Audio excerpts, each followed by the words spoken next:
We ready now. Okay. I'm not used to all this Hollywood stuff. We ready? I probably got that on the record. Dear family, assalamu alaikum. Wa alaikum assalam. Bismillahir Rahmanir Rahim. Alhamdulillahi Rabbil Alameen. Wassalatu wassalamu ala Rasulil Kareem Muhammad sallallahu alayhi wa sallam. Ashhadu an la ilaha illallah wahdahu la sharika lah. Wa ashhadu anna Muhammadan abduhu wa rasuluhu sallallahu alayhi wa sallam. Wa amma ba'd. Again, dear family, we are very appreciative and to be here with you this weekend, and I want to give Imam Yusuf a hearty thanks for giving Zarina and I the 50-cent tour, as he called it. But I think it was $1.50. I think it was more than 50 cents. And I want you to know that I am very relaxed at this point, maybe a little bit too relaxed. I forgot I still got work to do. So, inshallah, tonight's Halaqah, and I'm hoping that my presentation is maybe about 40 minutes. So perhaps we can discuss and engage. They've allowed an hour for this. And I want to go ahead and admit, thank you, Brother Imam, I want to admit on the onset that this presentation may be a little drier than Juma because it's more, I don't want to say scholarly, I want to say more information about our history. And I want you to know that my intention, what I hope to bring out of this, and I'm going to call the topic the evolution of fiqh, and we'll define that for you. And one of the sources that I will be using is Amina Bilal Phillips' work on that. The point I'm making is, my reason, this whole weekend is about scholarship, American scholarship. It's about enlightening knowledge. And what I hope to show in a small part is how this community's evolution and this community's leadership parallels everything else that's happened in history. It's no different. And even though we could say roughly now, maybe as a community, if you go back to the days of the Honorable Elijah Muhammad, maybe we're looking at 80 plus years. I don't have the exact number, but my point is that's just a drop in a bucket when you look at our time as a community. As I said today in Juma, we didn't just show up in 1930. We go back 1,438 plus years ago. We're connected with Muhammad the Prophet, the prayer and the peace be on him. So having said that, the evolution of fiqh. This term fiqh a lot of times is called Islamic jurisprudence. The way that we should understand fiqh is that it is the proper understanding and application of the knowledge. For example, we know that we're supposed to pray, but when we talk about our fard prayers, they're at stated times.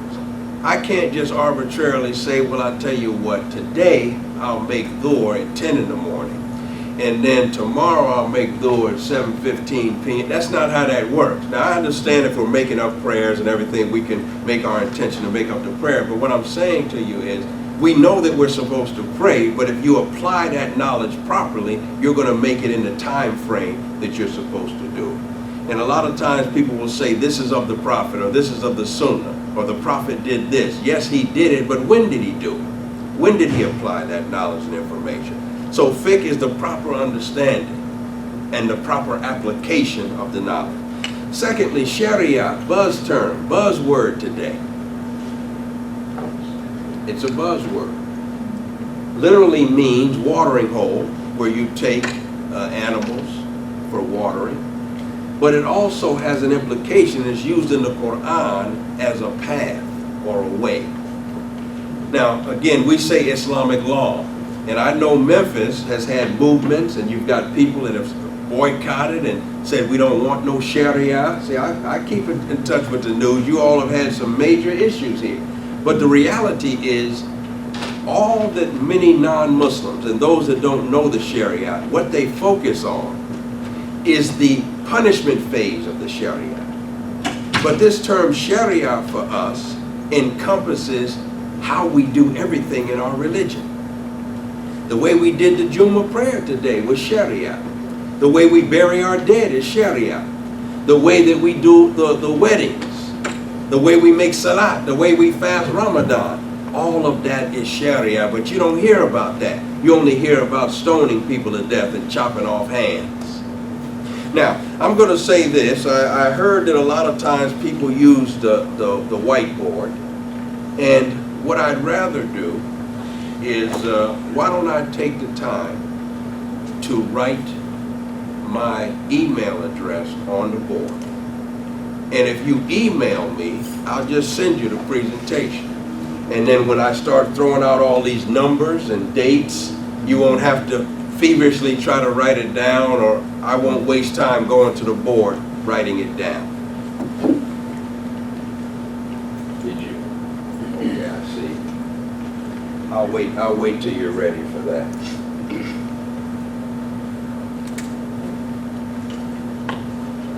Are you ready?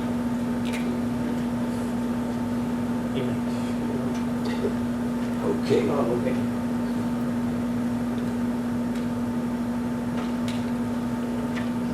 Y'all excuse me.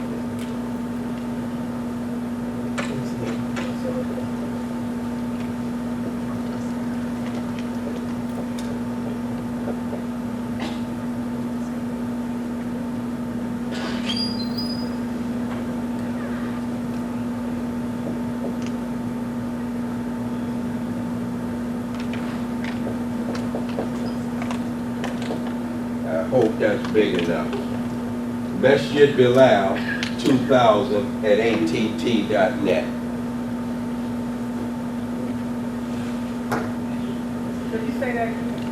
Masjid Bilal, MASJID Bilal 2000 at att.net. And as I wrote, I'm Omar Shakir. Alhamdulillah.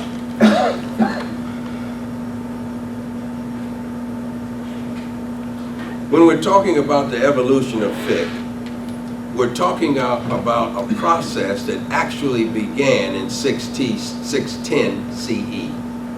It started with our Prophet, upon him be peace, and this has been broken down into 6 major evolutions. Number 1, foundation.